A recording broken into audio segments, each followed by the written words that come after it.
পশ্চিম মেদিনীপুরের আনন্দপুর কানাসোল অঞ্চলে রয়েছে প্রায় 400 বছর পুরনো এক বহু প্রাচীন শিব মন্দির। আর এই জাগ্রত মন্দিরটিকে দর্শন করবার জন্য এক সকালে আমি আর শুভাশিস মিলে বেরিয়ে পড়লাম আমাদের মেদিনীপুর বাসস্ট্যান্ডের উদ্দেশ্যে। নমস্কার, অপুর পাঁচালীর একটি নতুন অধ্যায়ে আপনাদের সবাইকে স্বাগত। মেদিনীপুর বাসস্ট্যান্ডে এসে আমরা আনন্দপুর জয়পুরগামী বাসে উঠে পড়েছিলাম। আমার সেজো মামির বাপের বাড়ি যেহেতু আনন্দপুরে, তাই সেজো মামিদের বাড়ির খুব কাছেই এই বাবা ঝাড়েশ্বরের মন্দিরটি। আর তাই সেজো মামি আমাদের বলে দিয়েছিল যে কোন বাসটা আমাদের ধরতে হবে। আর বাস স্ট্যান্ডে এসে পৌঁছেই আমরা এই বাসটি পেয়েও গেলাম। এরপর আমাদের টিকিট কাটা হয়ে গেল। আমাদের মাথাপিছু ভাড়া নিয়েছিল 35 টাকা করে। আর কিছুক্ষণের মধ্যেই আমাদের বাসটি বেশ দ্রুততার সাথে বেরিয়ে পড়ল তার গন্তব্যের দিকে।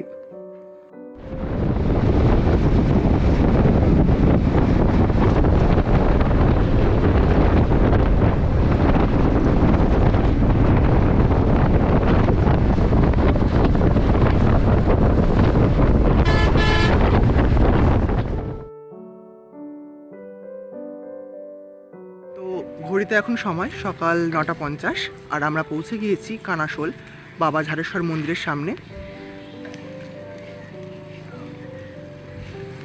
আর এই হচ্ছে বাবা ঝাড়েশ্বর মন্দিরের মূল ফটক।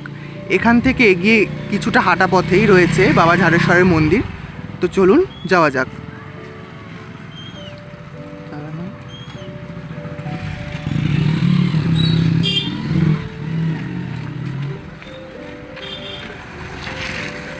আর এই যে সুভাষী,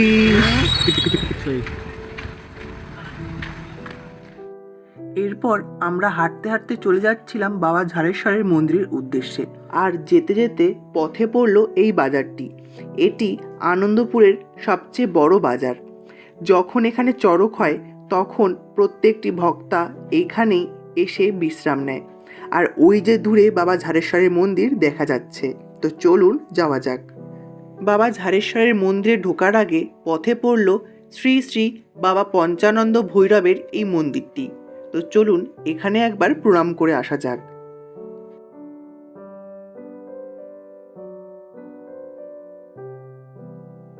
মন্দিরের আশেপাশে এই শান্ত ও নিরিবিলি পরিবেশটি বেশ মনোমুগ্ধকর লাগছিল।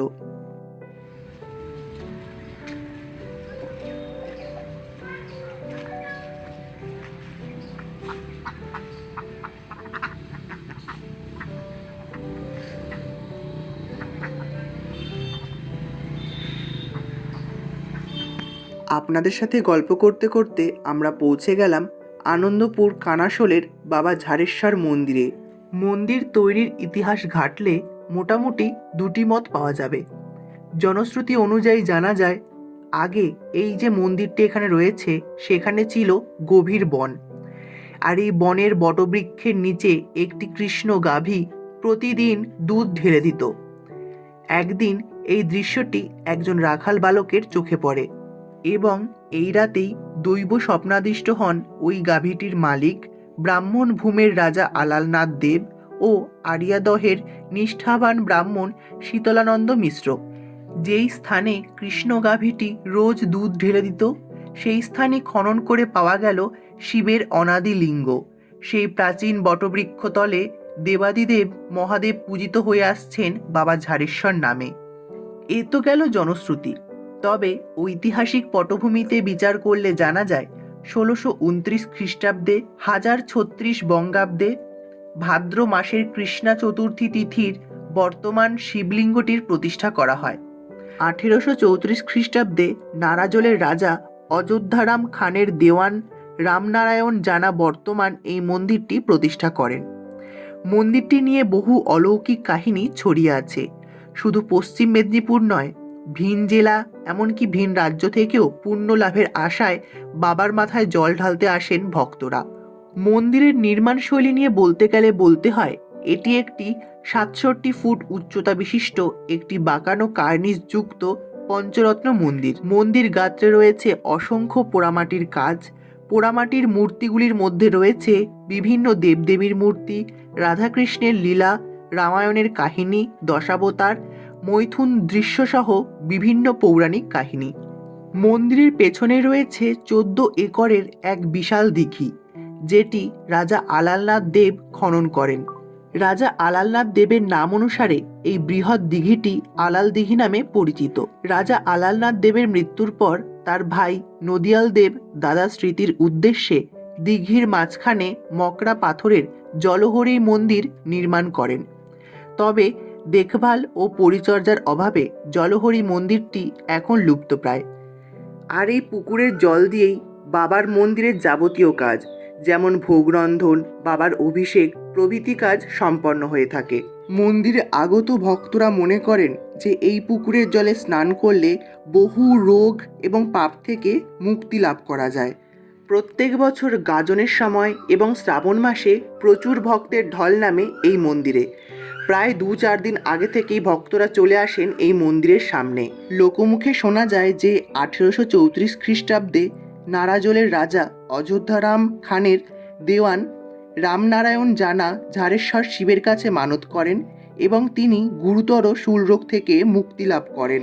এরপর থেকেই এই মন্দিরের খ্যাতি চতুর্দিকে ছড়িয়ে পড়ে।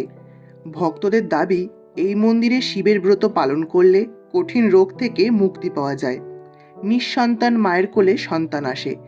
আর এই সব কারণে শুধু পশ্চিম মেদিনীপুর নয়, রাজ্যের বিভিন্ন জেলার ভক্তরা ঝাড়েশ্বর শিবের মাথায় জল ঢালতে আসেন। মন্দিরের পাশেই রয়েছে এই দোকানগুলি, যেই দোকান থেকে আপনারা আপনাদের পুজো দেওয়ার বিভিন্ন সামগ্রী কিনে নিতে পারেন। মন্দিরের সামনেই রয়েছেন নন্দী মহারাজ, আর নন্দী মহারাজের পাশে রয়েছে প্রশস্ত নাট মন্দির। মূল মন্দিরের পাশেই রয়েছে ভোগ মন্দির। জানা যায় 1851 খ্রিস্টাব্দে সনাতন চৌধুরী আটচালা রীতির এই ভোগ মন্দিরটি তৈরি করিয়ে দেন।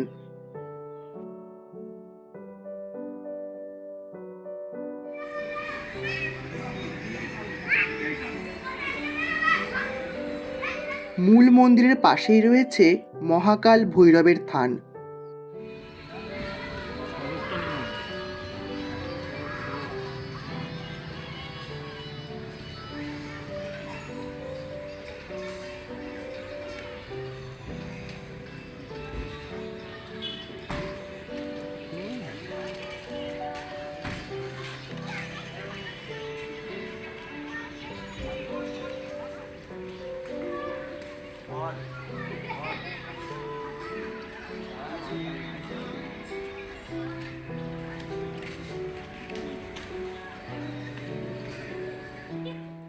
আর মন্দিরের সামনেই রয়েছে এই বটগাছটি।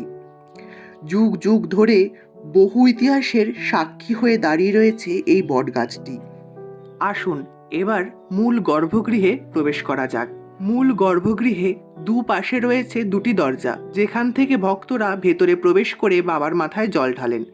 আর এদিকে রয়েছে বেশ কিছু মানত করা ঘণ্টা। মন্দিরের প্রশস্ত গর্ভগৃহে রয়েছে শিবের গৌরীনট বেষ্টিত শিবের অনাদি লিঙ্গ ও দেওয়ালে চালচিত্রের মধ্যে অষ্টাদশভুজা মা দুর্গার প্রতিকৃতি। মা দুর্গার দুপাশে রয়েছে তার 2 সহচরী।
ভক্তদের কথা অনুযায়ী বাবা এখানে সবার মনের সব ইচ্ছে বাসনা পূরণ করেন এবং বহু দুরারোগ্য রোগ থেকেও মুক্তি দেন।